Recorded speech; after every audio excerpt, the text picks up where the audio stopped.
আজকে আমি একটা চিংড়ি মাছের পোলাও বানিয়েছিলাম চিংড়ি মাছ দিয়ে। তো এখন একটু তো সিলিন্ডারের সমস্যা হচ্ছে, গ্যাস সিলিন্ডারের, তো সেই জন্য এটা যদি বানান তো একটু সাশ্রয় হবে। তাই এটা জন্য আমার 1 কেজি চিংড়ি মাছ নিয়েছিলাম আর বাসমতি চাল 2 কৌটো। তা আপনারা যদি ভাত রান্না করেন তো চিংড়ি মাছের একটা প্রিপারেশন করেন তো এটা একসঙ্গেই দুটো হয়ে যাবে।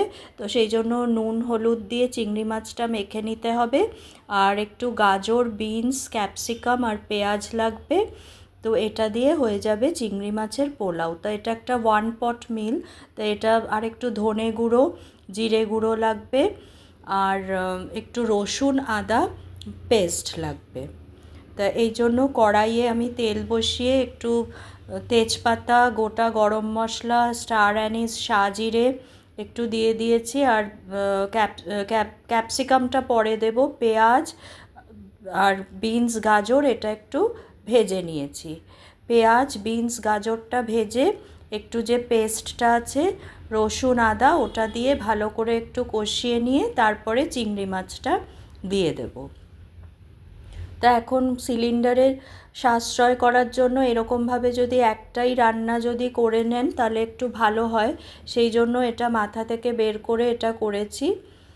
তাহলে কি আলাদা করে একটা চিংড়ি মাছ করতে হচ্ছে না। আর ভাতটা যদি বাসন্তী পোলাওয়ের মতো কুকারে করে নেন তাহলে আরোই মানে একবারেই হয়ে যাবে। তাহলে আর ভাতটাও একবারে ওই মশলাগুলো কষিয়ে চালটা দিয়ে একটা সিটি মেরে দিলে হয়ে যাবে। কিন্তু আমি সেই রিস্কটা না নিয়ে ভাতটা আগে থেকে একটু করে নিয়েছি, একটু ঝরঝরে করে বাসমতি চালটা নামিয়ে নিয়েছি।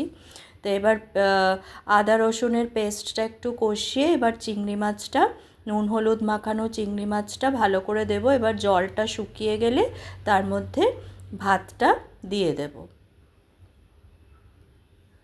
বাসমতি চালটা দিয়ে তার উপরে একটু ঘি দিয়ে দেব। ঘি দিয়ে, যেহেতু পোলাও একটু ঘি তো দেবই, তার মধ্যে ভালো একটু অল্প পরিমাণ একটু চিনি ছড়িয়ে আর একটু ধনেপাতা ছড়িয়ে নামিয়ে নিলে এটা খুব সুন্দর খেতে হয় চিংড়ি মাছের পোলাও। এই একটা রান্না দিয়ে কিন্তু আপনাদের খাওয়াটা হয়ে যাবে। এতে গ্যাসের সাশ্রয়ও হবে এবং খেতেও আপনাদের ভালো লাগবে।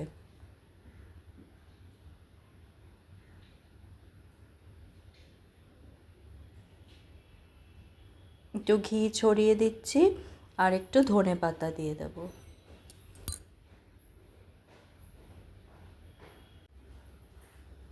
এটা একটু ট্রাই করতে পারেন, দেখবেন ভালো লাগবে। একটু অল্প পরিমাণ একটু চিনি, একটু পোলাও যখন একটু চিনিটা ভালো লাগে। বেশি মিষ্টি দেব না, হালকা একটু মিষ্টি দিয়ে একটু ধনেপাতা ছড়িয়ে নামিয়ে দেব। দেখুন এটা দেখতেও একটা ঝরঝরে আর খেতেও খুব ভালো হয়। তো এটা বাড়িতে আশা করি আপনারা ট্রাই করবেন, খেতে ভালো লাগবে। আর চিংড়ি মাছ দিয়ে তো সব রান্নাই মোটামুটি ভালো হয় চিংড়ি মাছের পোলাও।